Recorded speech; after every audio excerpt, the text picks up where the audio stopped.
4-5 দিন পর আজকে আবার ছাদে আসলাম। মাশাআল্লাহ, অনেক দিন ছাদ বাগানটাকে মিস করতেছিলাম। আসসালামু আলাইকুম প্রিয় ভাই ও বোনেরা আমার, কেমন আছেন সবাই? 4-5 দিন পরে ছাদ বাগানে আসলাম। কিছুদিন ব্যস্ত ছিলাম। তো এই যে দেখুন, ঢেঁড়সগুলো কি পেকে গেছে নাকি বুঝতেছে না, মনে হয় পেকে গেছে। আহারে, এগুলো হলেই কিছুদিনের মধ্যে নিতে হয়। তো এই যে এগুলো সব শক্ত হয়ে গেছে। ওরে বাবা, অনেক শক্ত হয়ে গেছে, এগুলো নেওয়ার মতন নাই। এই একটা নেওয়ার মতো আছে, একটা নিয়ে কী করব। যাই হোক, কেমনভাবে হয়েছে এগুলো দেখেন।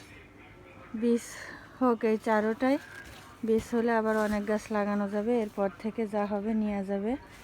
তো এদিকে কলমি শাকও নেওয়ার মতন হয়ে গেছে। তো আজকে ইনশাল্লাহ সবগুলোই তুলে নিব। আরে আল্লাহ, আমার বড়ই গাছটার কী অবস্থা! আরে আল্লাহ, 4-5 দিন আসা হয় না, কি অবস্থা হয়ে গেছে। বড়ইগুলো তো পড়ে গেছেই সব। এ কপালে না থাকলে যা হয় আর কি।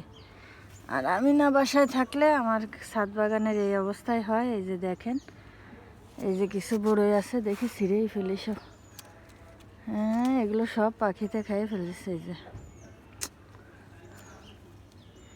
কপালে না থাকলে, রিজিকে না থাকলে এরকমেরই অবস্থা হয় সব কিছুর। এগুলো নিয়েই যাই, আর আপনাদের ভাইয়ের কথা শুনে রাখলে যা হয়। এই যে, আর এগুলো তো এই যে নষ্টই।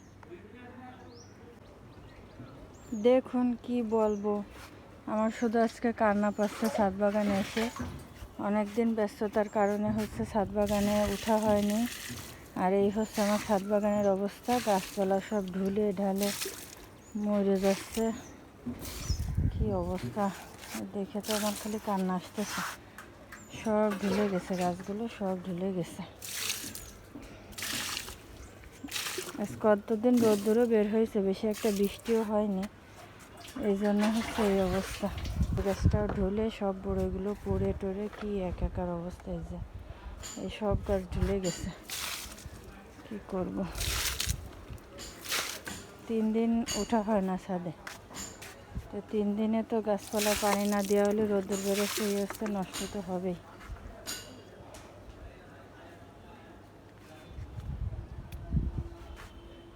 একটা গাছে পানি শুনে না দিলে থাকে।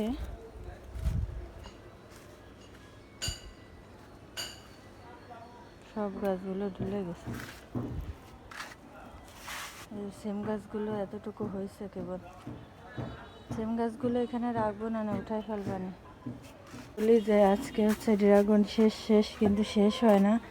মাশাল্লাহ করেছে, আবার ফুল ফল হয়ে ড্রাগনগুলো হয়।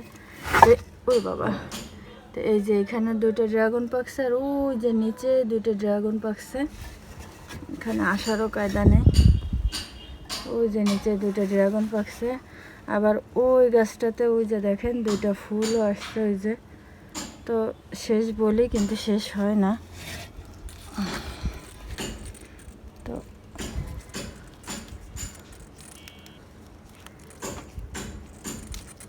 ড্রাগনগুলোকে হচ্ছে নিয়েই যাই। তো এখানে দাঁড়াবো কীভাবে দেখেন, এখানে দাঁড়ানোর কোনো জায়গা নেই। এই যে ইট দিয়ে এমনভাবে রাখছে, এই যে তক্তা টক্তা, এখানে দাঁড়ানোর কোনো কায়দা নেই।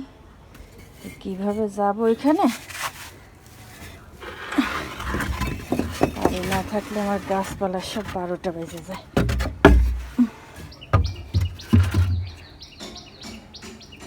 বাবা, কীভাবে যাবো এখানে?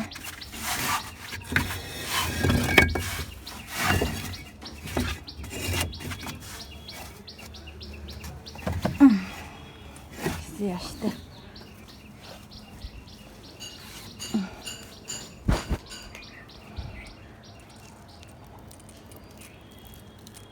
তো এই গাছে কিন্তু এই দুইটাই হচ্ছে ফল ছিল। আর মনে হয় না এবছর আর হবে, কারণ আর কোথাও ফুল টুল দেখতেছি না গাছে। এই যে 2টা ফল ছিল, আর ওই গাছটাতে ওই 2টা ফল, আর ওই গাছটাতে তো ফল শেষই হয়ে গেছিলো, কিন্তু আল্লাহর রহমতে আবারও ফুল আসছে। এখন যাই দেখি নিচের থেকে ওই 2টাকেও ছিঁড়ব। তো এই যে মানে ভাবতে পারিনি যে ছাদে এসে এই অবস্থা দেখবো ছাদের আজকেরা। তো বড়ইগুলো এই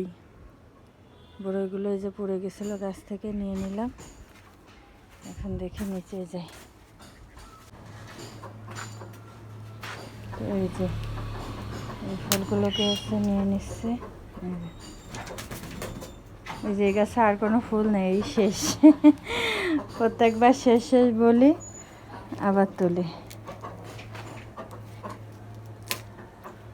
এই যে এখন এই যে এই গাছে আবারও এই যে 2টা ফুল আসছে। এখন দেখি এই 2টার থেকে আবার 2টা ফল আসবে না, এরপর মনে হয় না আর গাছের ফল এই বছর আসবে। তো মাশাআল্লাহ আপনাদের সঙ্গে সবসময় হচ্ছে আমি ভিডিওগুলো হচ্ছে মানে ড্রাগন ফল পাড়া হচ্ছে সবসময় আপনাদের সঙ্গে শেয়ার করেছি যে কত ড্রাগন ফল করেছি। তো এই হচ্ছে আজকের ছাদ বাগানের হারভেস্ট।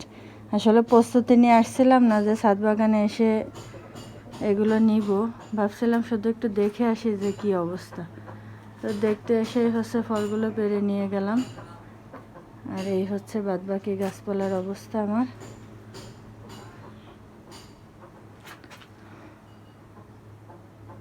আঙুর ফল গাছটাও মাশাআল্লাহ অনেক বড় হয়ে উঠছে। এই যে